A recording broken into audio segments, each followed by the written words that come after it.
Hi, everybody. Happy International Women's Day, and thank you so much for joining us for this fireside chat with Raji on the topic of navigating change and uncertainty. My name is Merav Bloch. I'm a VP and General Manager here at Opendoor. I get the pleasure of working with Raji all year, just not just on International Women's Day. The product my team is building is an online marketplace that connects buyers and sellers directly to transact on houses without the pressure and hassle of the traditional model. I'm going to let Raji introduce herself in a minute. And then we'll transition to some Q&A.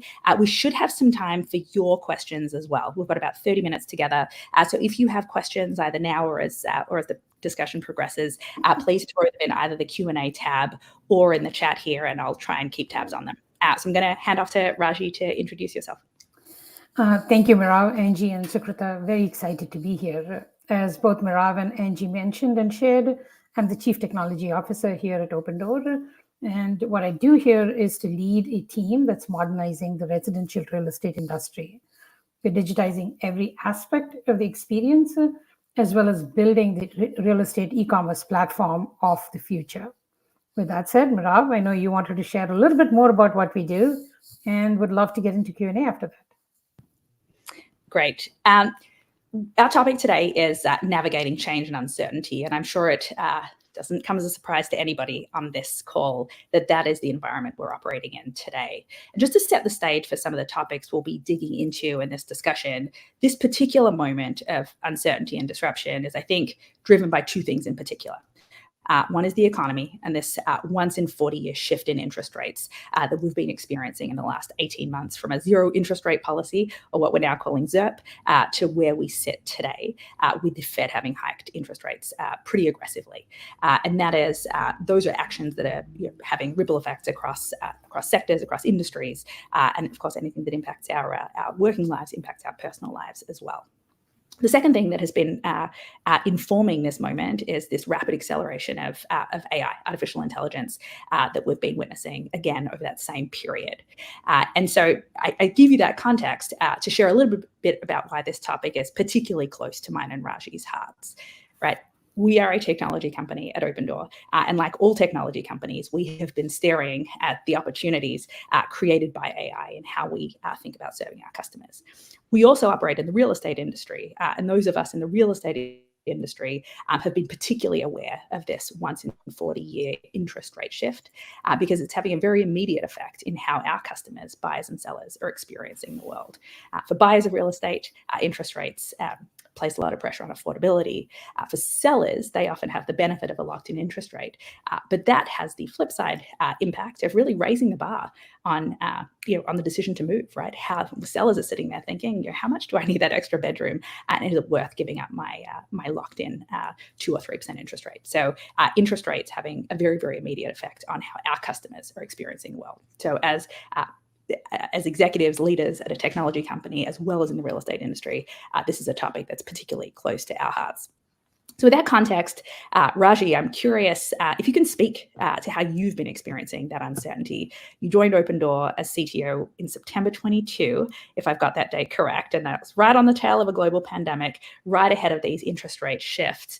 And I'm curious how you experienced the last 18 months and maybe some high-level thoughts on how you've navigated them. Merav, as you accurately called out, the interest rates have had an outsized impact, very specifically on the real estate industry. And at its core, it's about affordability for both our customers who come in, who are looking to sell as well as buy their homes. What interest rates have done for the buyer is, as you look at a home that you want to buy, if you have a certain budget and can buy a home of a certain value, you need potentially to pay double your monthly payment to just be able to bridge where the interest rates are today versus where they were 2 to 3 years back, not that far off. So at its core, it's a question of what can you afford right now and what do you want? And on the sell side, we have an interesting dynamic in the real estate industry. In the real estate industry, sellers are also buyers. So the customer base is interconnected. Demand and supply are very interconnected. Many of the sellers are looking to sell and potentially upgrade their homes, have potentially bought their homes at a lower interest rate, which means that if they have to buy a home right now, they have to pay that much more. And the question is, can they afford it? The second aspect, which adds a double whammy on the sell side of the equation, is that over the last 18 months specifically, home prices have not appreciated as much as they've appreciated in the past. And so that appreciation has not happened to the extent that can buffer the interest rate increase. And so there's a cyclical effect which keeps demand and supply at a historical low level at this point of time. With that said, the question is, what have we done at Opendoor? And as all of us know, necessity is often the mother of invention. So we had to quickly adapt to this macroeconomic climate. And we did this by doing three things.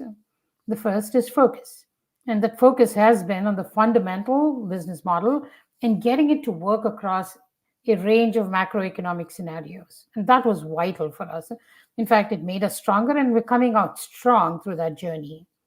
The second, as we've navigated through this macroeconomic shift, is we looked at levers that we can control and did everything that we could to go ahead and make sure that those levers worked across these different shifts that were happening. That in many ways shifts the power back to the business. Because if you can control your input metrics, your output metrics will follow. And the third thing, which is vital as we went ahead and did this, was to make sure that the customer value proposition continued to remain strong. Whatever you do in terms of your business model, we need to continue serving the customers. So as we look at this uncertain macroeconomic climate, I kind of looked at 4 different things to help us navigate through that. It's focus, innovation, optionality, and adaptability. Focus, as we talked about, is getting back to the core. It is about the fundamentals of the business. And usually when you're in a volatile situation, it kind of pushes your model to go ahead and evolve quickly. And that's what we did. And focus helps there. Doing few things, more often than not, can be really good if you're doing the right things. The second is that while you're focused, it's also important to continue to innovate. And we have to continue to build those differentiated customer experiences and add that must-have value proposition.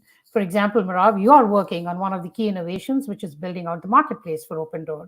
And you cannot stop doing that because innovation is no longer a nice to have, but a necessity today. Only companies that continue to innovate and deploy that continuous innovation will thrive and survive in today's scenario. The third as leaders is also to make sure that we are building optionality. Optionality is looking at all of the strengths that we have, as well as the opportunities that we have, and to continue to create new lines of businesses so that you can diversify and economy proof. In some ways, there is a balance between focus and optionality that you build. And more importantly, from an execution perspective, it is important to make sure that we are adaptable and we can adapt fast. Because companies that can adapt fast in this fast-changing world, will ride the wave, while companies that don't will really drown in them. So focus, innovation, optionality, adaptability. I think that's such a good prescription for the tech industry, in general and in particular in this moment of uncertainty. And just to underscore that point about adaptability, it reminded me of one of the best pieces of advice I ever got from a coworker. He said, to survive in the tech industry, survive and thrive in the tech industry, the thing you got to remember is if you're working in startups and you love your job, wait 5 minutes. If you hate your job, wait 5 minutes, right? You have to be adaptable. It's the name of the game. And I think it's so important, in particular in this moment. You talked about building customer value and building differentiated products for customers. And as you were talking, it struck me that really, as it relates to product development and meeting the needs of customers, 2 things have changed in the last 18 months. One is the needs of customers and how they are experiencing the world. And you spoke to some of that with respect to sellers and buyers. But the other thing that's changed is the tools we have at our disposal to meet those customer needs, those changing customer needs. So I'm curious for you to speak to that in particular, this how we've thought about or how you have thought about product development in this time of changing customer needs, and AI as an incremental tool to meet those needs. Yeah, in fact, we are, I would say, in one of the most innovative and transformative times in the world. The magnitude of the change that we're going through, especially with AI, could be as big, if not bigger, than I think the internet revolution, what happened with the digital revolution as well. In smaller circles, some of the talk that's kind of happening is as this intelligence grows, it could be as big as the industrial revolution, if not bigger. It is that transformative, the times that we are in, and it's going to change completely how we serve customers. Customers now, if you go back into the past and look at any time in the past, they're going to be going through a sense of abundance. We are in a phase of customer abundance in ways that we've never seen before. That abundance is going to come in the form of highly personalized teachers, doctors, therapists, financial advisors, and much more. And AI is going to enable us to do that. I call it enabling automated intimacy or personalized intimacy in ways that really work.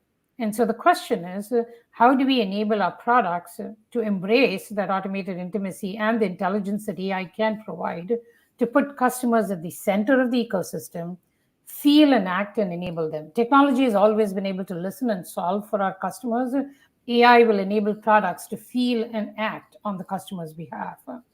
And at Opendoor, Merav, you're very familiar with this. We've been investing heavily in AI, and we are looking at how AI can transform the customer experience. And some ways in which we're doing that is by making sure that our customers have highly personalized 24/7 AI-driven experience partners, but at the same point of time with the ability to switch to a human at the click of a button. And we are enabling our humans and experience partners with AI co-pilots so that they can serve our customers best.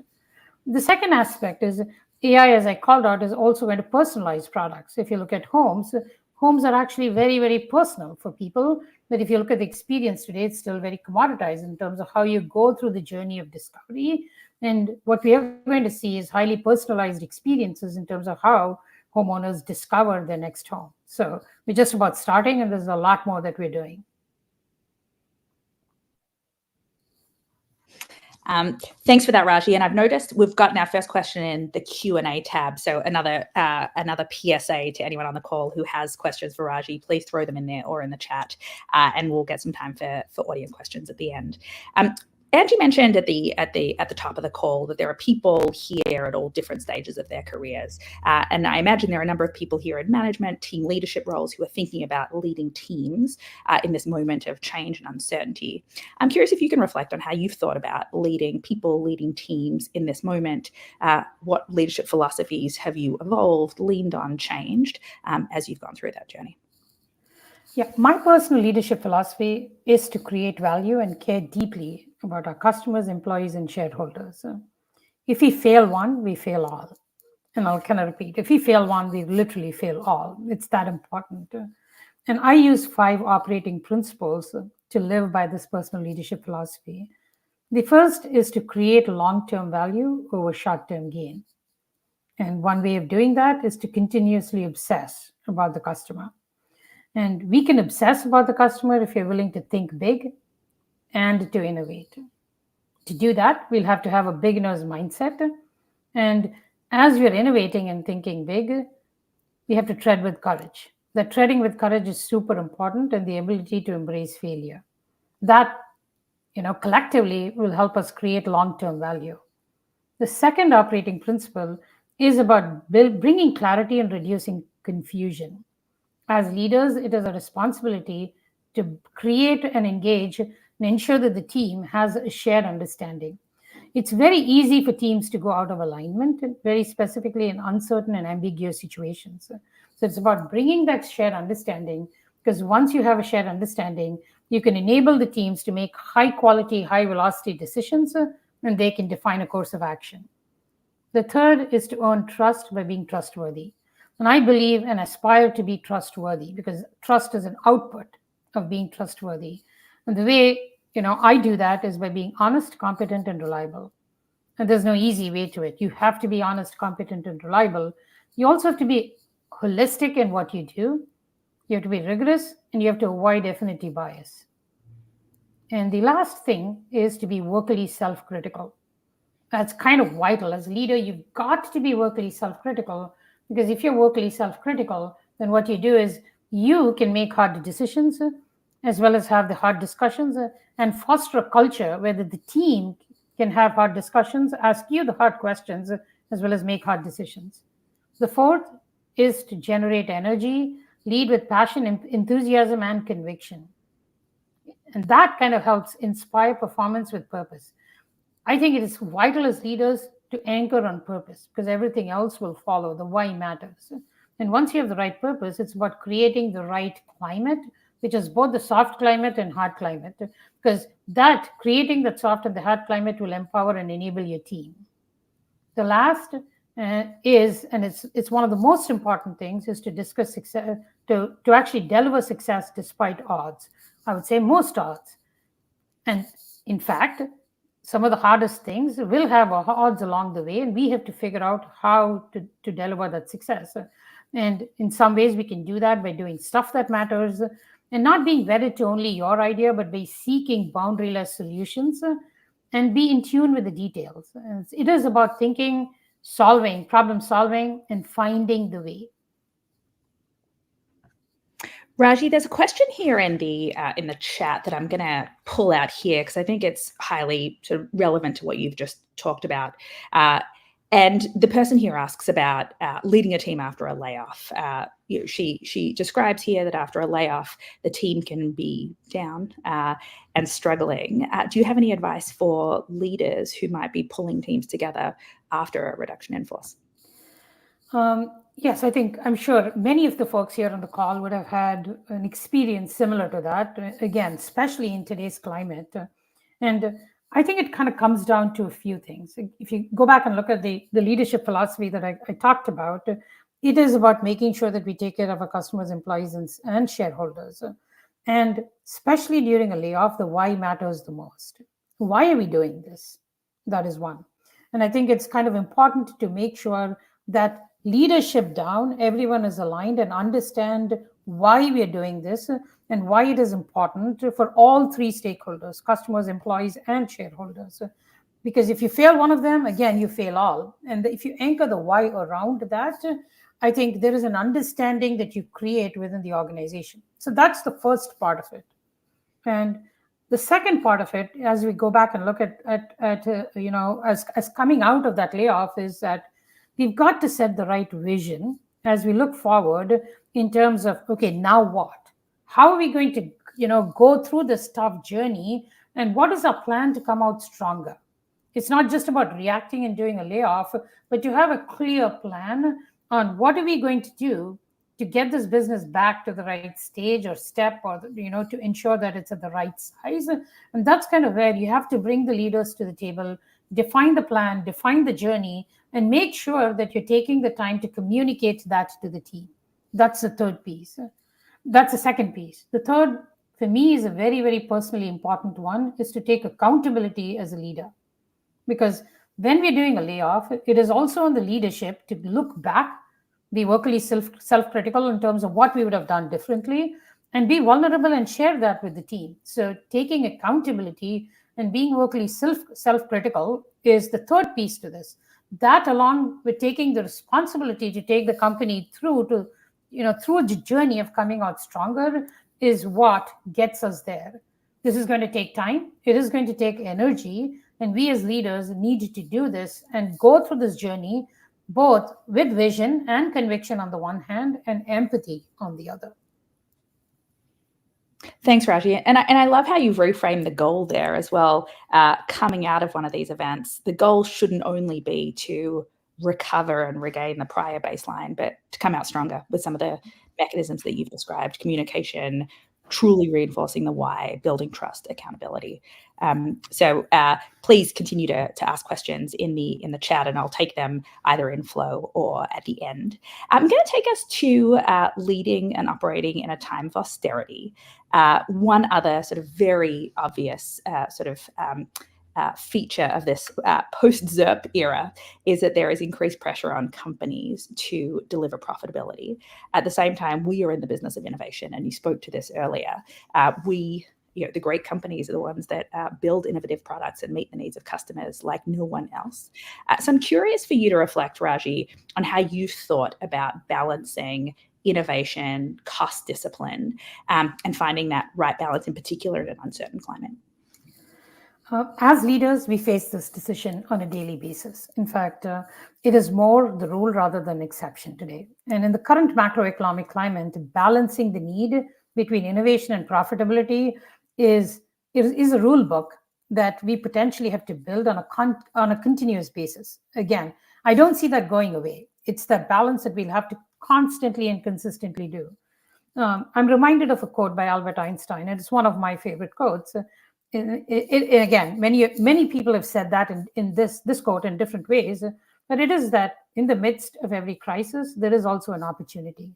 And as a leader, it is that opportunity that excites me. What that does also is it also gives you a sense of clarity. Adversity makes you super clear in terms of what matters. And as you're looking at innovation as well as profitability, what matters always starts and ends with the customer. In fact, it is one of Opendoor's operating principles and values that we live by on a daily basis. So if you go back and look at that, and if you start with that, there are many frameworks that you can use, but the two that I kind of lean on quite a bit. The first, as you're balancing innovation and profitability, is to be able to work backwards as well as work forwards. We probably heard work backwards, but again, if you think about working backwards, it is to have a North Star, understand what are the long-term outcomes that we're looking to achieve, because innovation helps us get there, as well as profitability, because you need cash buffer to be able to get there. But we have to do that in such a way that we assess where we are and work forward so that we carve the steps to that North Star. That's why I call it both the working backwards as well as the working forwards. For example, Merav, you're familiar with this. While we were building our AI strategy, we looked at what is the goal or the outcome that AI can help us achieve, and how it's going to disrupt the real estate industry in 3, 5, or 7 years. And then we worked forward from where we are today to build a quarter-over-quarter plan. And that's kind of what makes the difference, because it is giving you the steps, to the vision that you're building.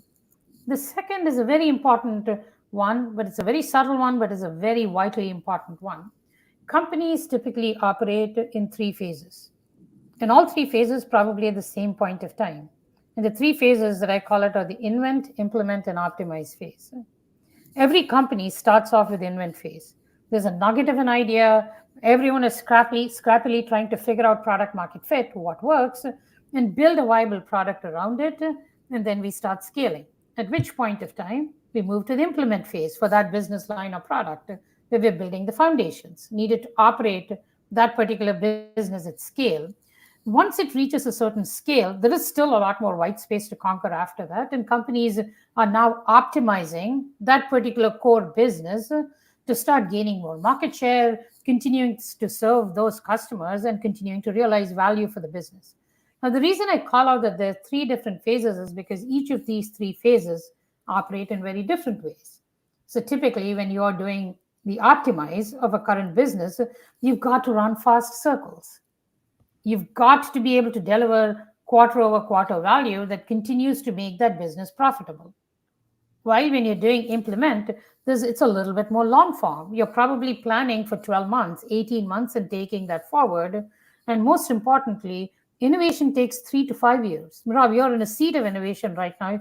It's going to take 3 to 5 years, and most people forget that. They think it's going to happen, in 2 months. That's not how it works. And so once you acknowledge that you have 3 phases, then what you do is you build an investment strategy that actually anchors on each of these 3 phases differently.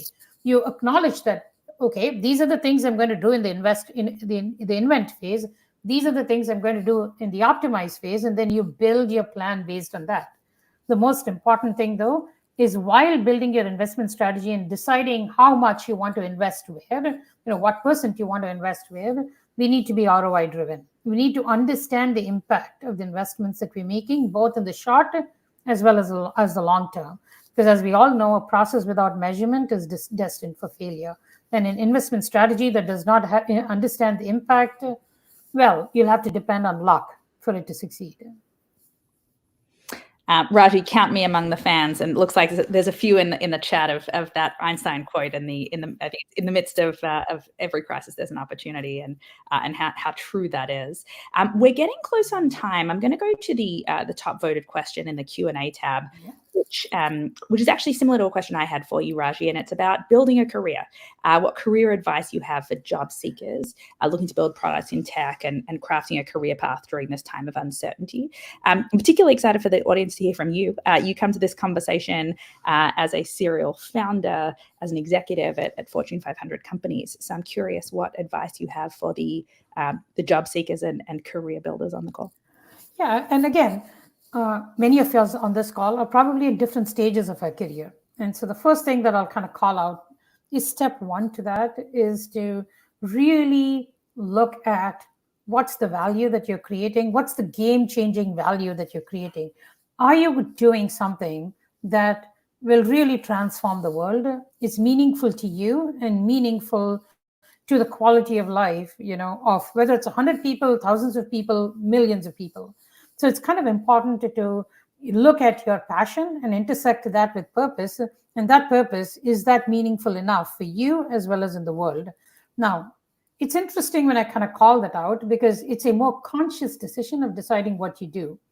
And there's a third piece to this puzzle. And when you're early in your career, as well as even later in your career, it is important to work with people that you can learn from. I call it the 3P framework: passion, purpose, as well as people.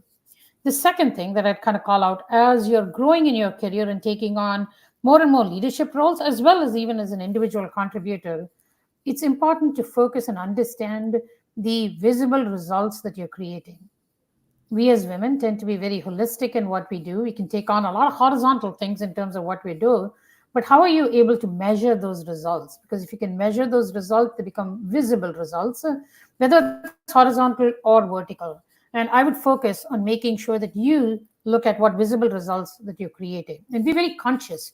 Do a check every year to see what visible results you created, that year. The third is kind of what I would call as working backwards from your aspirations. Where do you want to be? What is the change that you want to bring in this world? What is the impact that you want to create in this world? And then working backwards from that in terms of what's your plan to reaching that? And so that's the third thing that I would kind of, do. And the last piece that I would call out, and this is something that's helped me massively, and there's one last, but then this is the penultimate one, is to have mentors who challenge the status quo. Look for mentors, and this is something that I'd say, look for mentors who are not therapists. Look for mentors who are going to kick your butt and make you better every day, because they will grow and, move you through your blind spots. Mentors need to make you uncomfortable and keep pushing you to grow. And the last one I'll kind of say is be your authentic self. Always be your authentic self. I love that. And it's so authentic and true what you say, Raji, about women in particular being at risk of succeeding invisibly, and that push to focus on visible achievements and visible results. Thank you so much for that, Raji. I think we have time for one more question. So I'm going to close us out on turning failure into opportunity. We have people in this moment, people on this call facing very genuine hardship in their personal lives. We had a story here in the chat of somebody who just had an offer withdrawn yesterday. That's very, very stressful. People have gone through layoffs. What advice do you have for people going through those kinds of hardship? And in particular, what are your reflections, the founder as an executive, on turning failure, crisis into opportunities? Yeah. In fact, again, there is a saying which kind of says that success and failure are two sides of the same coin. And especially when you look at success that's meaningful, that's differentiated, and that it creates that step function impact. Again, it's very hard to do that without failure, because if that was the case, then everyone will be successful, and every success would be easy, and it's no longer a differentiated success. And so it's important to understand that they kind of go together, because there's a resilience that is needed as you're going back and looking at it. And so with that said, then the question comes down to, how do you turn those failures into opportunities? And this is kind of where a growth mindset plays a very big role. It is about applying that growth mindset so that you can learn from every failure. In fact, one of the products that I built, I had to pull my hair out. We actually had to go through 16 versions over a year before even we got a signal that this could be successful. But today it's one of the biggest businesses that we see in this world, a product that all of us use. The second part to this is, in many ways, if the success that you're going after is a moonshot, then remember that every failure that you encounter and you cross, you're building a moat. It's hard to see that, but you are building a moat. The third piece and the fourth piece are kind of counterintuitive, but they kind of go along with each other, like being two sides of the same coin. The first is you have to fail often and then fail fast. Again, we especially as women, as we go back and look at it, on the one hand, as we're kind of gritting through it, we also need to make sure that we are not getting too attached to a failed idea, but we're applying that rigorous thinking and decide when to move on. And it's okay to tell ourselves that it's okay to move on, because sometimes we are that hard on ourselves, and that is kind of vital. And on the other hand, it is also to have conviction. Sometimes it's okay to dig your heels and say, I have conviction on this, and I'm going to stick with it. Because there are still a lot of false positives and false negatives that we are seeing, but I still believe, and I will be able to find the way to take us through. But again, you have to use fail fast and fail often along with making sure that you're sticking with things. So that would be my guidance. But at the end of the day, I'll kind of say that it is kind of important to understand what motivates you, what drives you, and index on that, and continue to find a way to remove the obstacles. And build a network of friends, mentors who can help you find a way to break through those barriers. Thank you, Raji. And what a good reminder at the end to re-anchor to your purpose, right? If you're going to grit through 16 versions of a product, it's worth reminding yourself and your team why you're doing that. So I think we're up on time here. Angie, thank you for having us. Raji, thank you so much for the wisdom and insights today, and in my case, every day. And thank you, everybody, for the engagement and questions. Yes, thank you so much for those gems of wisdom that you've shared with women around the world on International Women's Day. So see you in the next session.